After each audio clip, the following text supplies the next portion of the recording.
Magandang araw mga kapwa manlalakbay. So alam nyo ba kung nasaan tayo ngayon? Nandito po tayo ngayon sa Sulu. Opo, tama po yung narinig ninyo. Etong magandang beach na ito ay sa Parang Sulu. So ito ay isa lamang sa mga beach dito sa Sulu. Tignan nyo naman po, pinong-pino ang kanilang buhangin. At maraming mga naliligo ngayon.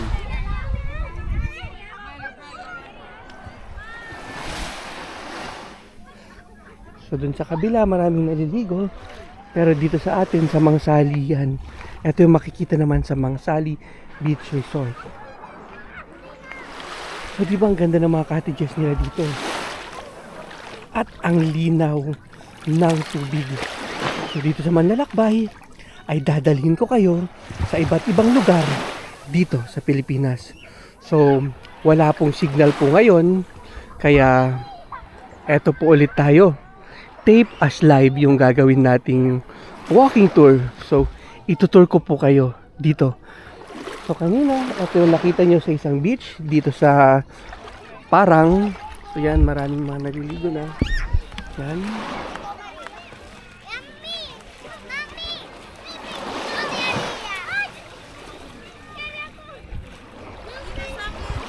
Yan.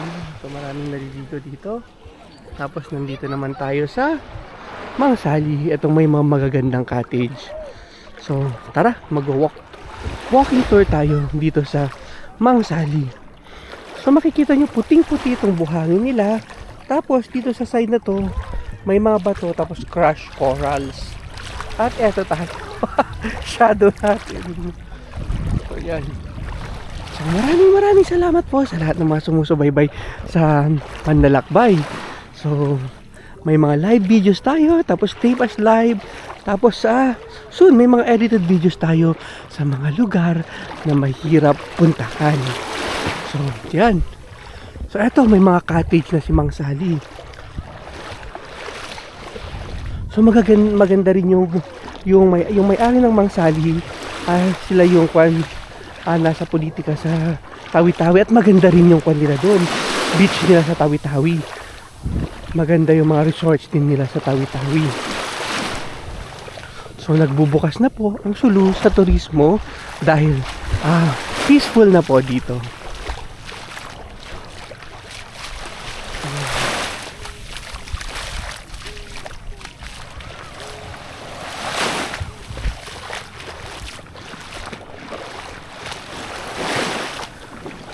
So abangan nyo po yung ating edited video tungkol sa Sulu. So nandito na po tayo sa Sulu nung 2015-16. Nung kapag lalabas ka may mga escort ka. Pero ngayon pwede ka nang mag-compute. Pero syempre kapag pupunta ka dito wag masyadong makampante. Makipag-coordinate pa rin po kayo sa provincial tourism ng Sulu. Para sa ating kaligtasan din po.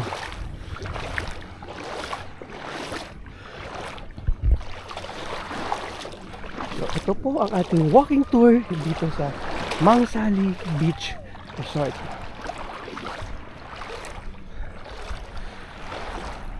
So syempre nagla-live tayo kasi I'm buying time kasi nga lobat lahat ng batteries ng drone ko.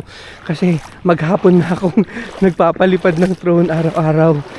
Ay, buong araw dito sa Sulu. Kasi nga, abangan nyo yung contents natin. Yung paglilibot sa magagandang lugar sa Sulu in one day. Pero may mga iba. Siyempre, may lalagay tayo doon na hindi natin kuha in just one day. May kuha tayo doon nung mga nakaraang taon pa. Since nag-start tayong pumunta dito sa Sulu. So, eto, may magandang corals din dito na natanggal. So, punta tayo dito sa mga na to. Punta tayo sa mga cottages na to. So, naglalakad lang po tayo. So, eto. Ang inyong manlalakbay, ang inyong magiging virtual tour guide sa iba't ibang lugar na ating pinupuntahan. So, sana po, naaaliw po kayo sa ating mga live at tape as live. At hopefully, may natututunan kayo sa ating mga reels. Saka mag-edit po tayo ng full edited ng parang documentary, travel documentary style. So abangan nyo yan in the next months. Maghahanap lang tayo ng oras para mag-edit.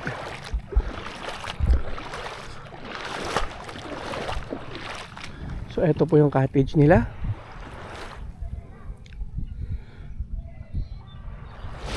So ang ating gamit po sa ating live ay ating DJI Action 4.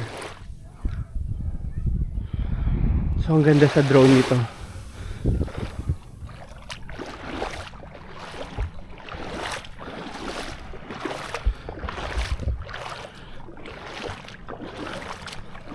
So punta tayo dito sa magandang cottage na to. So ang ganda ng buong stretch.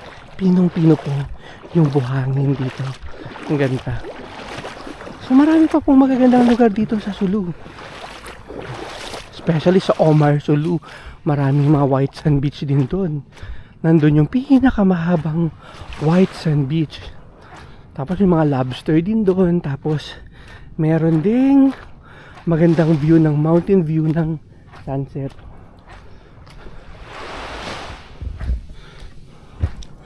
So yan, akyat po tayo dito sa cottage na to.